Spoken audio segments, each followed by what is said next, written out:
भाषाएँ हैं, इनमें किसे किस भाषा को राष्ट्रीय भाषा स्वीकार करना है। हम संदेश है कि किसे राष्ट्रभाषा स्वीकार करना है और हमारे नेताओं ने मुक्त कंठ से एक मत से संविधान में हिंदी को राष्ट्रीय भाषा लेने का घोषित किया है, स्वीकार किया है।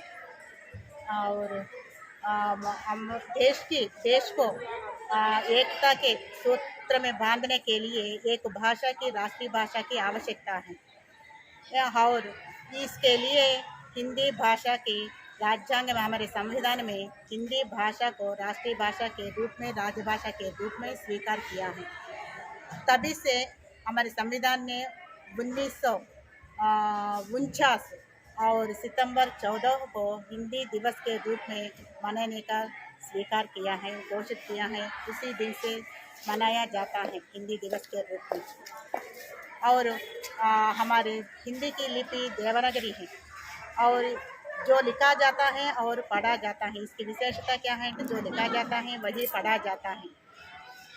और बाई ओर से दाई तक लिखा जाता है। और हमारे गांधी जी ने स्वतंत्रता आंदोलन में हमारे महात्मा गांधी जी हिंदी भाषा का उपयोग किया है।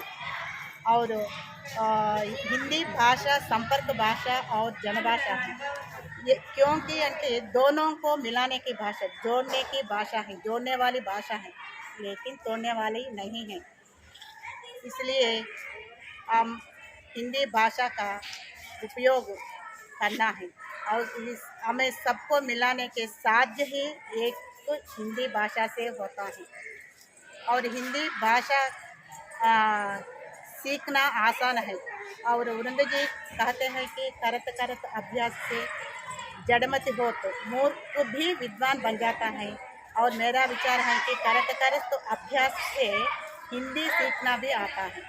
और छात्रों के लिए करत करत मेहनत से होवे छात्र महान। इसलिए हिंदी सीखो, हिंदी बोलो, हिंदी को अपनाओ, हिंदी सीखो, हिंदी बोलो, मन में भेद। आप सब लोगों को हिंदी दिवस की हार्दिक शुभकामनाएं। 14 सितंबर को ही हम हिंदी दिवस क्यों मनाते हैं?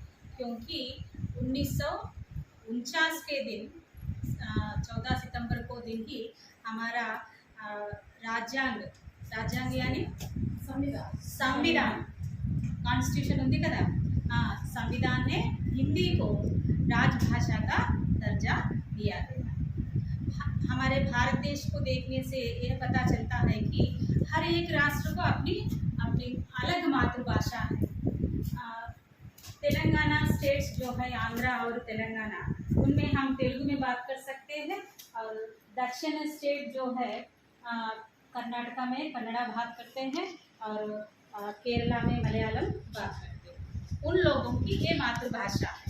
लेकिन हम सब पूरे भारत को जोड़ने के लिए एक भाषा की ज़रूरत है, वो भाषा है हिंदी भाषा। हिंदी को ही संविधान क्यों चुना गया है कि यह सरल भाषा है, भारत देश में बोलने वाले समझने वाले सबसे अधिक है, इसलिए हिंदी को ही राजभाषा का दर्जा दिया गया। स्वतंत्रता के बाद हिंदी के साथ साथ अंग्रेजी भी जुड़ गया है। जो कार्यालय में जो पत्र आदि भेजे जाते हैं, जो केंद्र सरकार से जो भी जीओ पास इत्यादि आदि पास होते हैं, वो हिंदी भाषा में ही होते हैं। एक दूसरे की संपर्क भाषा, एक स्टेट से दूसरे स्टेट लोगों के लिए संपर्क की भाषा हिंदी। हिंदी सरल भाषा है। हिंदी की लिपि देवनागरी है। इस लिपि की जो खासियत है, इसमें जो लिखा जाता है वही पढ़ा जाता है। एक सरल भाषा है। हिंदी भाषा में कोई साइलेंट वर्ड्स अक्षर नहीं है। समझ सकते हैं ना आप सब लोग? हिंदी को ही अपनाना चाहिए, क्योंकि पूरे भारत में घूमने के लिए एक भाषा का माध्यम है, वो हिंदी ही है।